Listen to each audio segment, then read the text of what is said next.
Many people have unattainable dreams, discovering places no one has ever seen, inventing something that changes the world, winning an Oscar.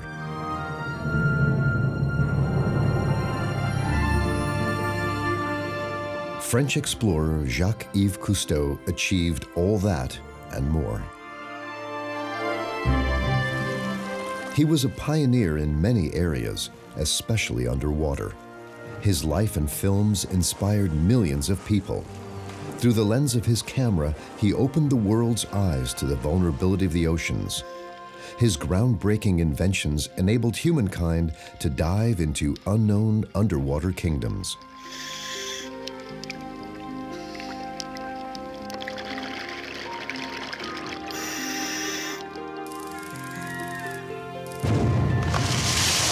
But much of what he did was also controversial. It took him years to realize that human activity can destroy the ocean. Nowadays, Jacques Cousteau's legacy is fading from memory. What remains of his life's work?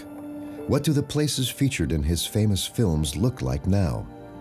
Combining historical and new footage, today we unearth the undersea world of Jacques Cousteau.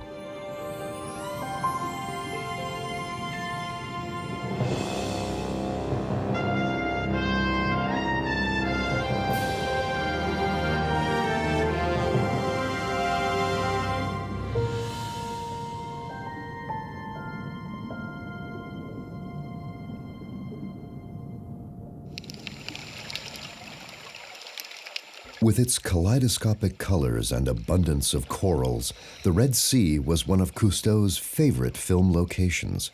He spent many months here in the 1950s and 60s aboard his famed ship, the Calypso.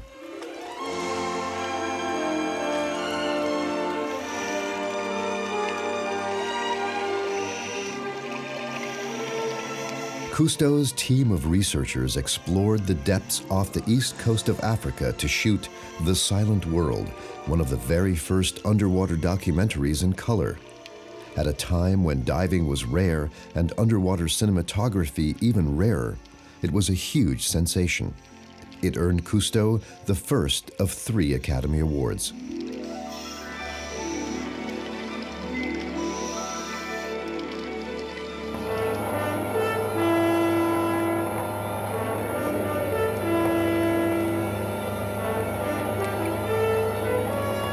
Images like these had never been seen before. Cousteau opened audiences' eyes to a perfectly unspoiled paradise.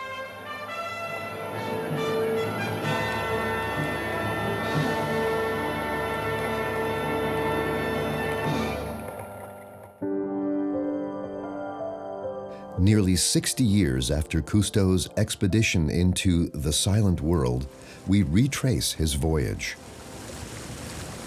What do the Red Sea's coral reefs look like now? What has become of the underwater paradise?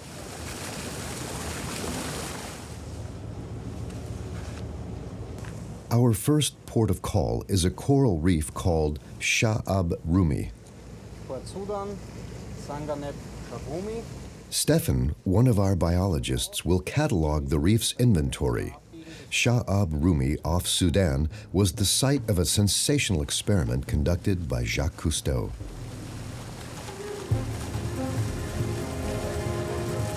Entering the atoll requires utmost concentration.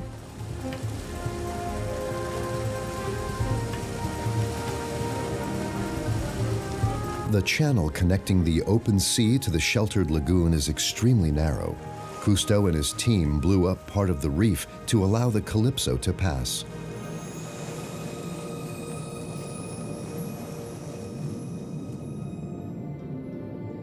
"10 meters beneath the surface, there's a magnificent garden of soft corals.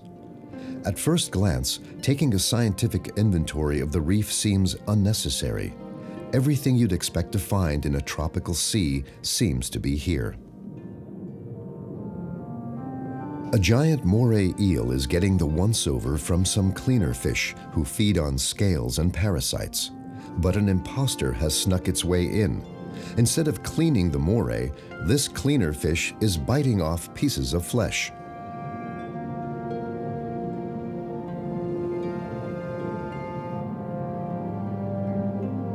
There's even more trouble ahead. A sizable grouper makes itself at home in the moray's hideout. Meetings like these can often spell trouble. The eel thinks this is too close for comfort and takes off.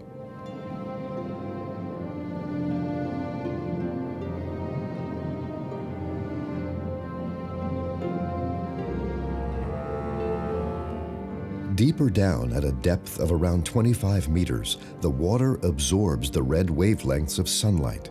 So down here, bright red is a good camouflage color. Without artificial light, these red corals look inconspicuous.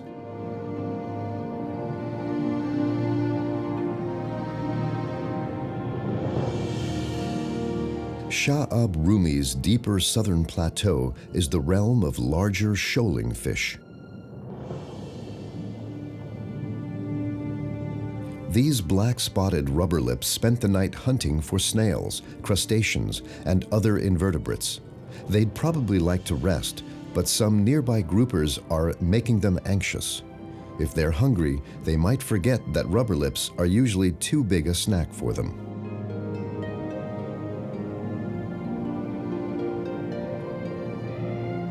The wealth of fish and the reef's sheer beauty make it plain to see why Jacques Cousteau thought Shah Ab Rumi was the perfect spot to conduct one of his most spectacular experiments.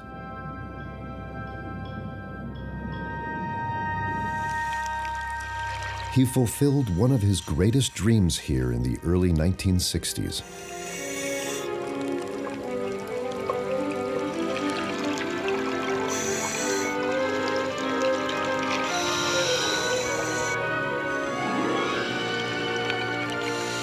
Conshelf 2 was an underwater laboratory where 6 deep-sea divers lived and worked for a month. Cousteau wanted to show that people could inhabit the ocean for extended periods of time. The project was co-funded by the oil industry. Back then, Cousteau was still more interested in exploiting the ocean than protecting it.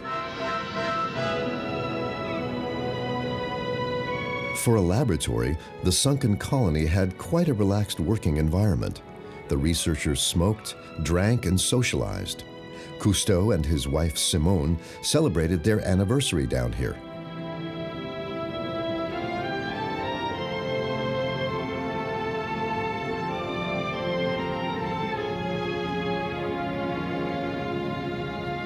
Some of the ruins from Cousteau's deep-sea complex still remain.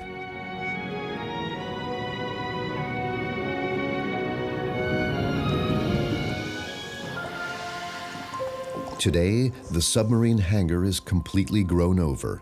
Corals and fish have claimed it as their own.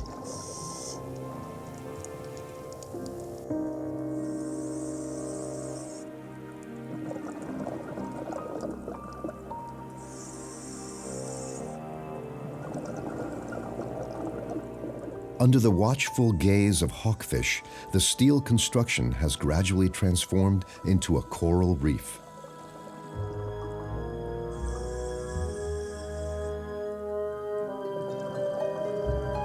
The inside of the hangar has also become a habitat for fish. Sweepers feel well protected here.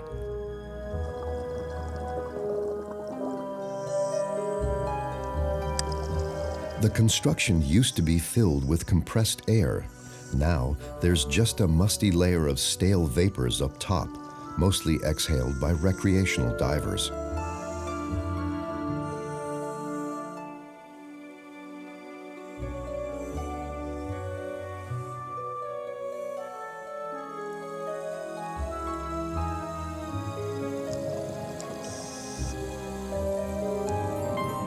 The garage is the biggest building left over from Cousteau's undersea suburb. Close by, you can make out what's left of a shelter for underwater scooters.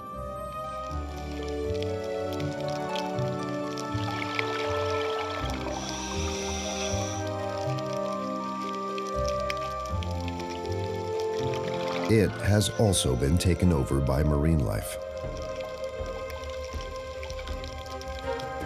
At first glance, the elaborate setting where Cousteau shot his film World Without Sun appears to be in good shape, as if untouched and in its original state. But what if we take a closer look? By taking biological count, we'd like to find out which species live here. And are there any that should be here but are missing? Back in the 1950s, Cousteau also wanted to make a census of the marine life here. The methods he used were typical for the time, but seem very drastic now.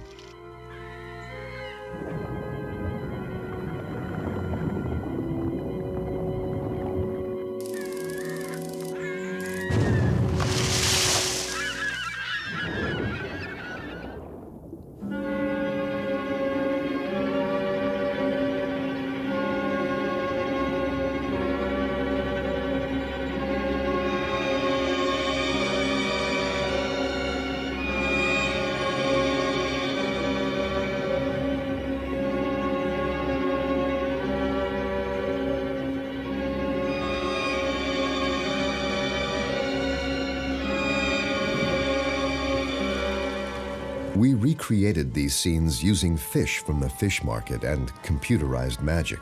We'd never have blown up a reef for a film project. In this day and age, that's not only frowned upon, it's illegal. Cousteau and his crew didn't think twice about it back then. The ocean was so big and the holes from dynamite so small by comparison.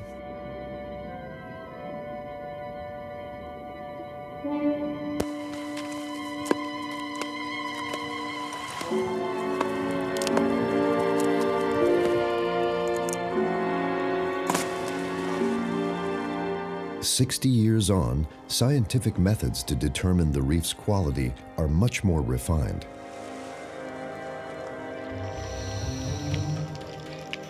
Constanza and Stefan, two biologists on our team, are preparing what's known as a reef check. It will reveal whether the reef is thriving or has been degraded by pollution or overfishing. The key instrument for monitoring is a line which is carefully laid across the coral surface. Then, Stefan floats above the rope and counts the fish to the left and the right of it. He pays closest attention to a few species that have certain distinguishing marks. If there aren't any parrotfish, for instance, that's a sign of overfishing. A healthy reef would also have several kinds of butterfly fish. They're not edible fish, but can often be found in aquariums.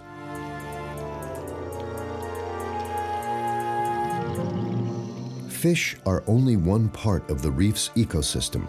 Stefan also takes stock of the invertebrate animals and, of course, corals. The healthier the reef, the thicker the growth of long-living stony corals.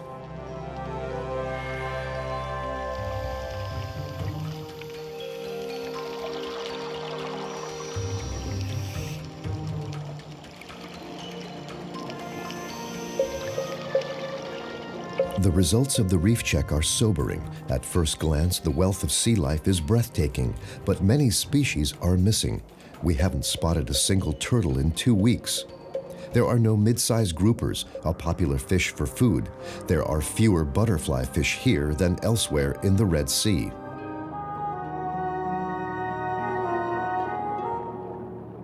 There's one last thing to check.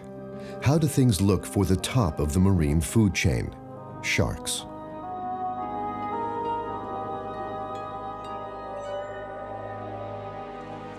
The evening before our shark dive at Shah Ab Rumi.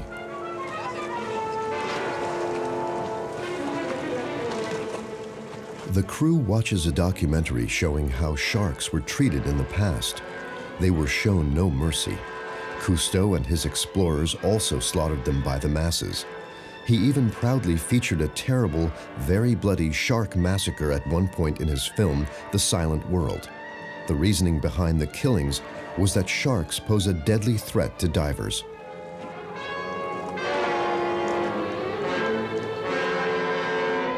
Now, such meaningless cruelty is met with horror. 60 years ago, people were convinced they were doing good.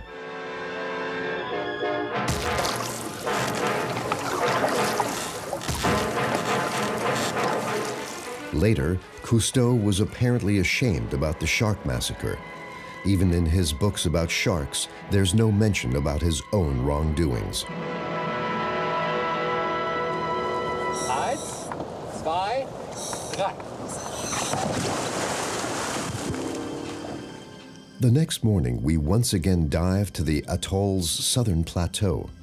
We try our luck near one of Cousteau's old shark-proof cages. Scuba divers usually use bait to attract sharks, but that's illegal on the Sudanese coast. Our biologists, however, have a trick up their sleeve.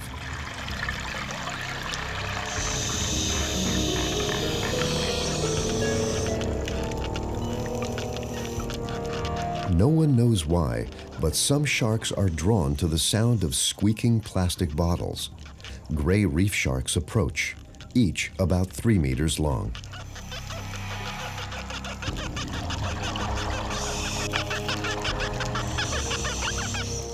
They're merely curious, not aggressive, and certainly not hungry enough to want to eat us.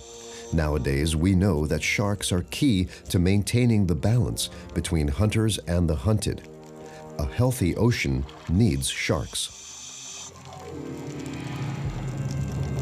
A more serious danger during our shark dive comes from a very different kind of fish.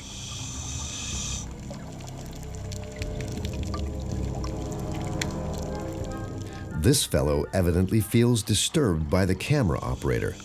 Angry Titan triggerfish can easily bite off a diver's ear, a prickly situation.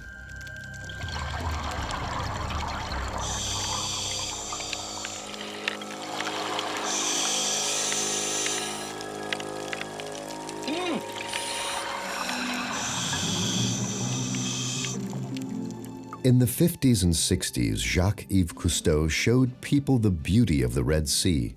Using state-of-the-art technology, much of which he invented and designed himself, he let us peer into unknown deep-sea kingdoms.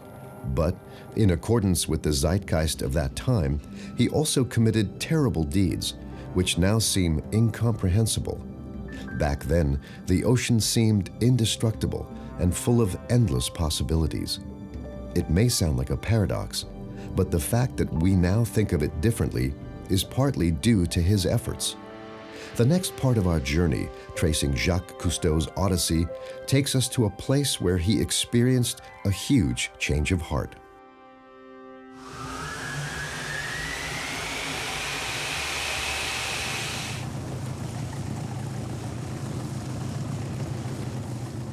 Another continent, another sea. We're departing the port of Marseille in southern France, just like Cousteau did with his friends 70 years ago. As a young man, he undertook his first attempts at underwater diving in the Mediterranean. In fact, it was here that he invented modern scuba diving. In the early 1940s, Cousteau and his friends Philippe Taillet and Frédéric Dumas explored underwater fishing. They converted garden hoses into self-made snorkels and made flippers from rubber mats. In wartime, they harpooned fish to feed their families and captured their adventures on camera.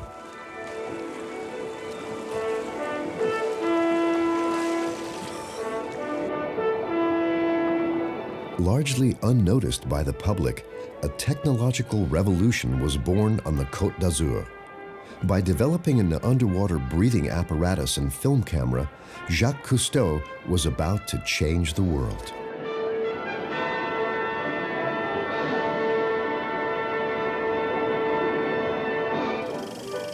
Underwater cinematography had already captivated audiences. To shoot this film, the camera operator stood in a waterproof cabin. Cousteau, however, helped to liberate the camera. By making its container waterproof, audiences got a fisheye view of divers, fish, and shipwrecks for the very first time. Even more mind-bending was an invention that Cousteau co-designed with engineer Émile Gagnan. Up until then, underwater exploration had been a clumsy, cumbersome, and dangerous affair. An air hose connected divers to the surface as they stomped robotically across the ocean floor. The diving regulator turned divers into human fish. They could glide freely through the water instead of plodding along the ground. They floated weightless in three-dimensional space. Their freedom now knew no bounds.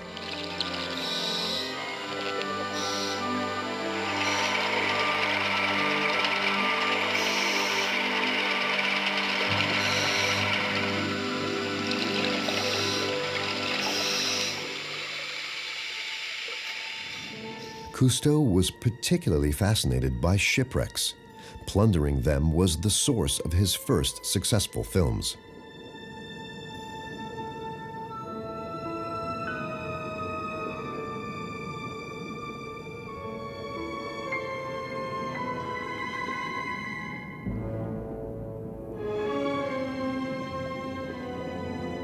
Only one of those wrecks still exists today, the Daton vessel that sank in 1923.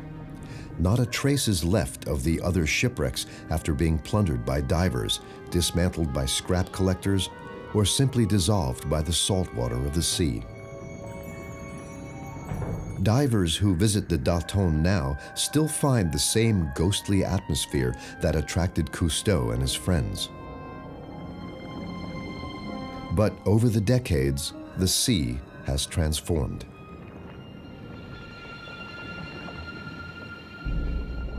In the 70s, large parts of the Mediterranean had become a lifeless desert. Untreated sewage, toxic chemical waste, and overfishing had wiped out nearly any sign of life.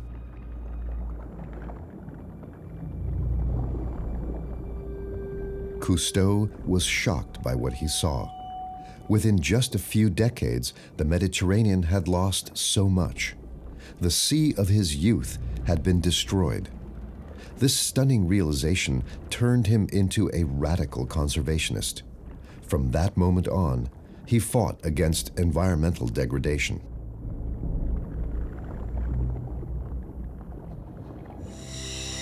Following Cousteau's journey, we came upon one of his earlier film locations. At least the Gorgonians have replenished brightly colored soft corals. Stefan, the biologist, is impressed by the beauty of this lushly covered rock face. But one thing hasn't changed. The bigger-sized fish aren't back. No sign of the lively colonies that Cousteau found here in 1943.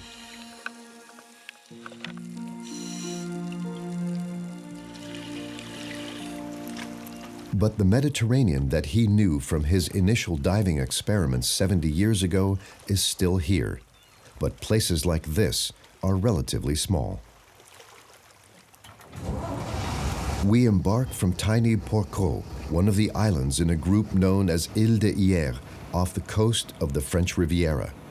It is France's first national park, which Cousteau helped to create.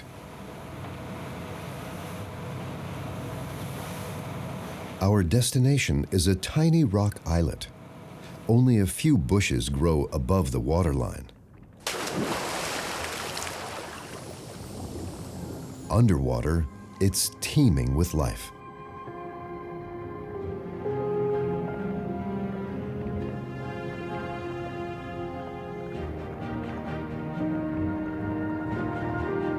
Shady rock faces are densely covered with yellow stony coral.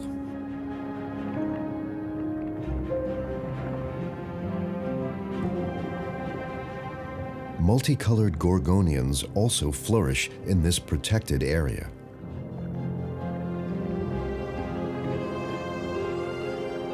Common fish like this sea bream can be found all across the Mediterranean. But here in the national park, fishing isn't permitted, so it can reach its full size.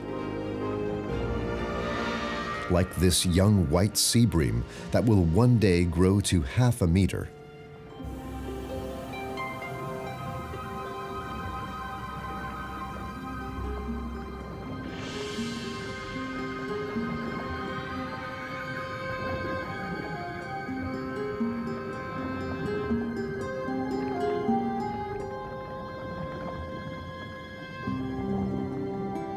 these common two-banded sea breams are harboring some stowaways.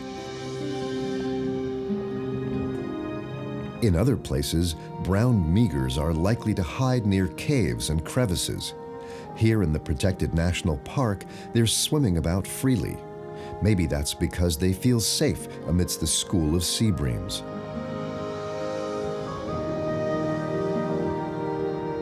But the big attraction here is of a different caliber.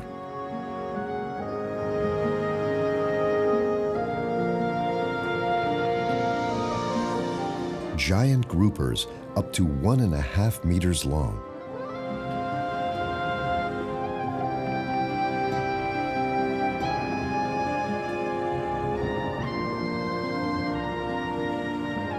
The Mediterranean should be full of them, but in practical terms, they're now only found in protected marine areas or at unachievable depths.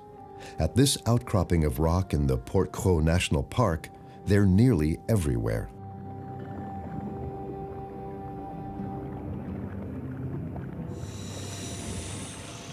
It's no surprise that the park is one of the most popular diving spots in France. Some days, up to 200 divers come here to get a feel for the past.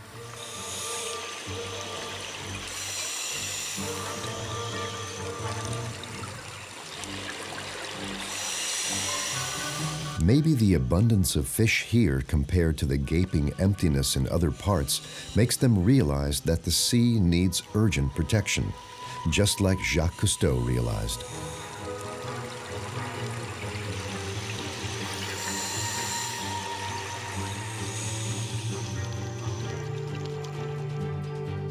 Peering into an intact Mediterranean serves as a reminder of what turned Cousteau into a strong advocate of conservation. Like in so many other areas, he accomplished huge victories in the defense of nature. Astounding success stories, even by today's standards.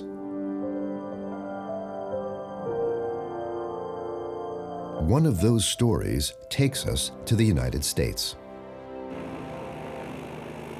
In 1973, Cousteau was shooting a film in Florida. An article in a magazine had drawn his attention to a very special type of animal. Huge, quiet creatures around 4 meters in length that lived in the sea and in rivers throughout Florida.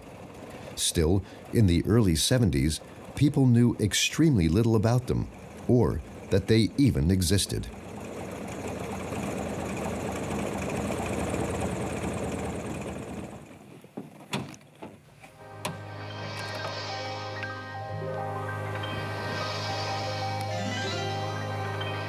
Manatees, also known as sea cows, are some of the most gentle animals on the planet.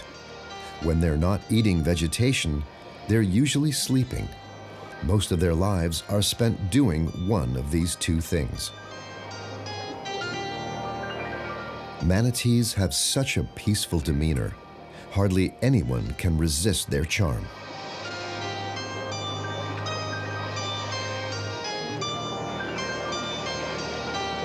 It wasn't until Cousteau released a film called The Forgotten Mermaids that people began to fathom the natural treasure living right below the surface. Soon after, conservation and research projects started up.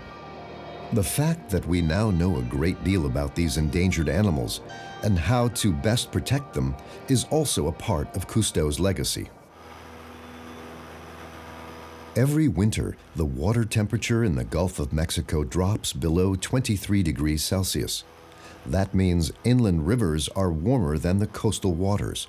They offer refuge to the aquatic animals, who are especially susceptible to the cold.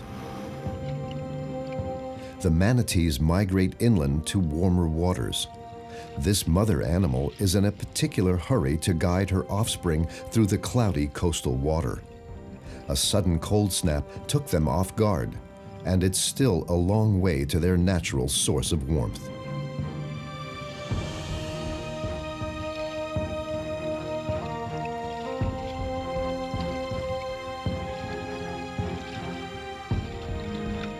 Day and night in the winter, endless processions of chilly manatees make their way through Florida's waterways. Against the current and toward the warmth, they seek out their winter havens. Manatees have been coming to some of these places for thousands of years.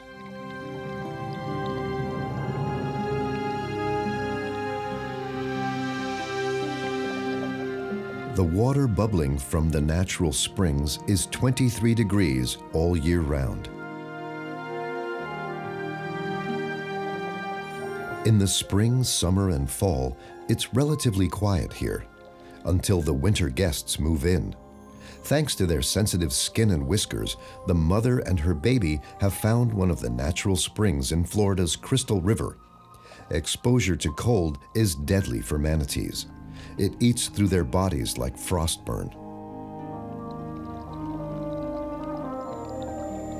More than 100 manatees have come here for their winter getaway. The journey behind them was long and tough, always swimming against the current. Exhausted, they settle down in the life-saving warmth.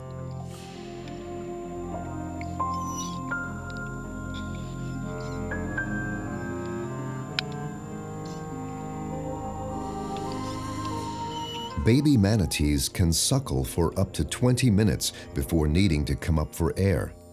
Mothers nurse their calves for 2 years.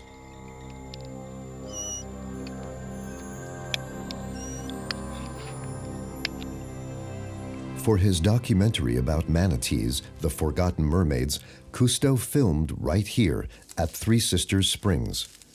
In the early 70s, much of the natural environment around Crystal River was still unspoiled wilderness. People had very little knowledge about these pleasant, lumbering aquatic mammals, not even the people who lived nearby. Cousteau charted the manatee's natural habitat by helicopter.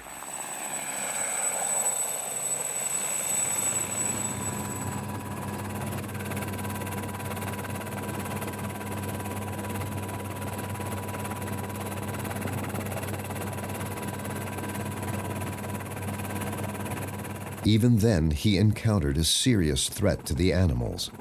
Their habitat was shrinking. Channeled rivers, urbanization, and man-made pollution had already been taking their toll on the manatee population. Like Captain Cousteau, we also take a look from above. Our pilot, Buddy Powell, helped Cousteau's crew during filming. He was 16 at the time. He's still passionate about sea cows and is a strong advocate for their protection. 40 years ago, this was wilderness. Now, it's sought-after residential area. Despite all that, there are more manatees here today than ever before.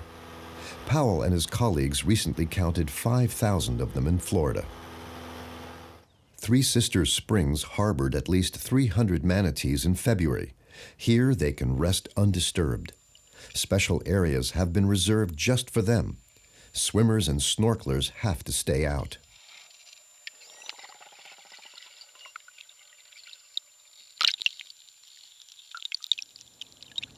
Swimming with manatees is regulated outside the special zone as well, and for good reason. On the weekends, the springs turn into a tourist magnet.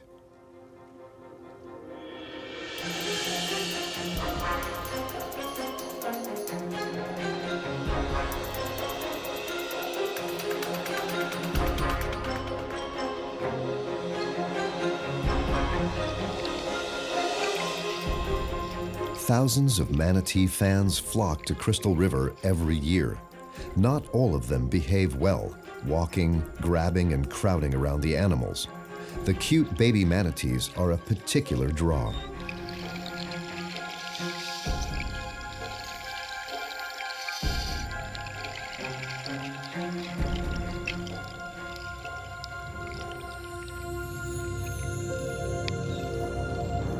But it doesn't have to be that way.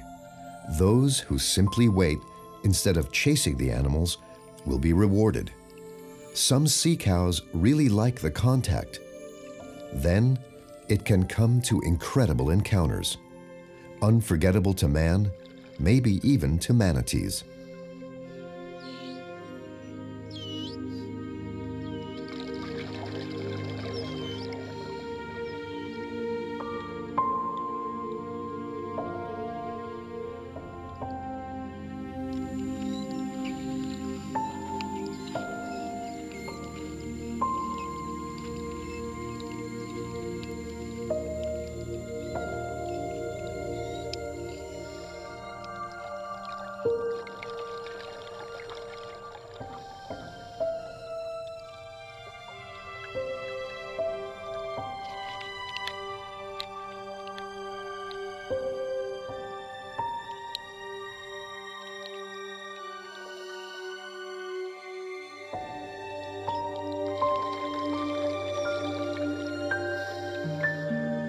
But even a magical place like this has its downsides. The spring is a source of warmth, but the food is scarce. Manatees need to eat 1/10 of their body weight in vegetation every day. Many of them are underweight, especially the mothers who are nursing their calves.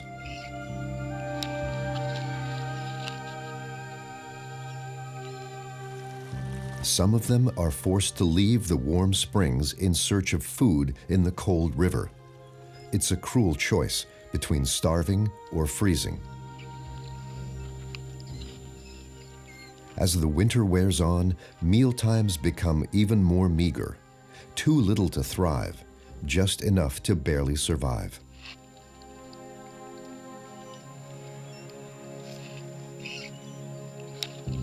There's another threat in the river that Cousteau already detected 40 years ago.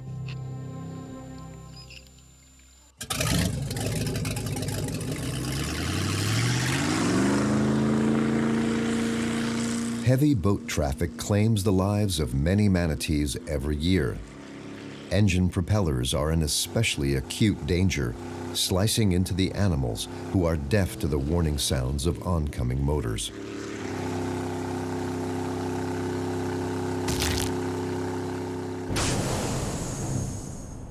Most surviving manatees bear the scars of violent impact with propellers.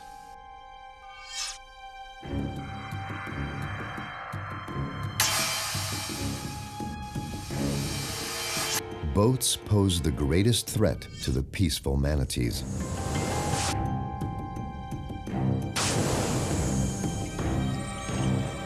While shooting footage for this film, we notice a manatee baby with fresh scars. The injuries must have happened just a few days ago.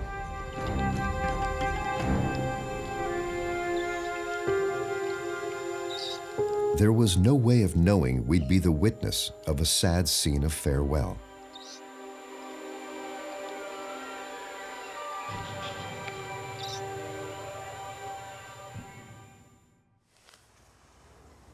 A few days later, Mike Dunn, a volunteer manatee rescuer, discovers that the baby evidently lost its mother. It's now on its own and trying to suckle milk from other mothers. Experts from the Fish and Wildlife Service, who call the baby animal Hamilton, decide that he needs to be taken to a clinic before he dies of starvation.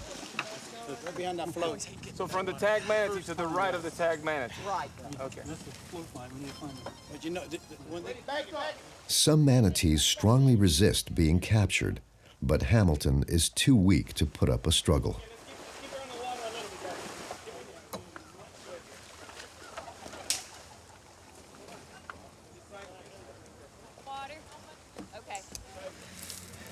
The rescuers see that Hamilton's injuries require immediate treatment, and they don't even know yet whether the boat accident caused any internal damage. Yeah, the other manatees were bolting. Yeah. Time is of the essence. Hamilton is wrapped up in a thermal blanket and taken away in a manatee ambulance. It'll take 2 years to nurse him back to health. When he's fully recovered, he'll be brought back to the wild and set free, right here at Three Sisters Springs.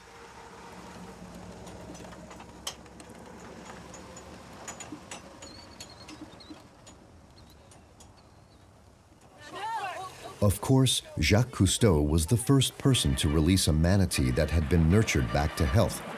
He documented it in his film, The Forgotten Mermaids. Cousteau and his team of helpers brought a sea cow named Sam from a zoo to Three Sisters Springs. Sam was transported in a wooden crate before being set free.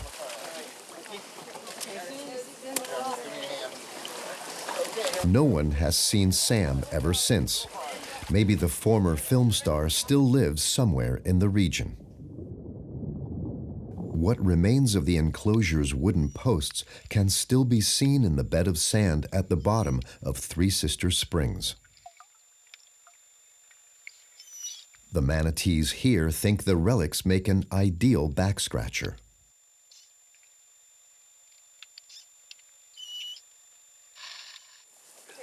Now, as then, this spot is used to release manatees back into nature. Following Cousteau's film, state authorities bought large amounts of land and turned it into a manatee sanctuary. The documentary inspired many people to become active in the study and protection of Florida manatees.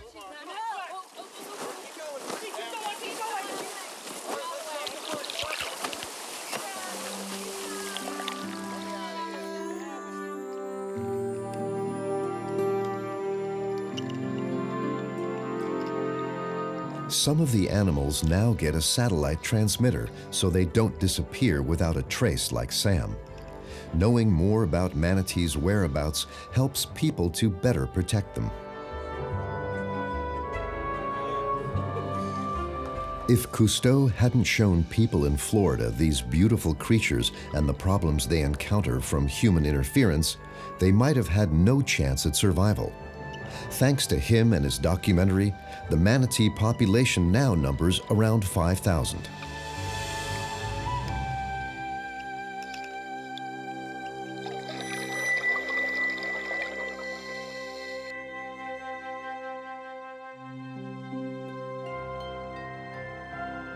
Many people have unattainable dreams, discovering places no one has ever seen, inventing something that changes the world, winning an Oscar.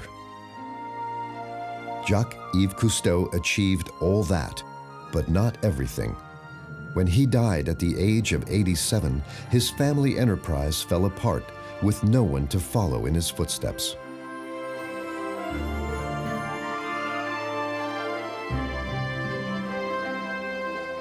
Yet what remains is much more than the memory of an extraordinary man and his unparalleled career.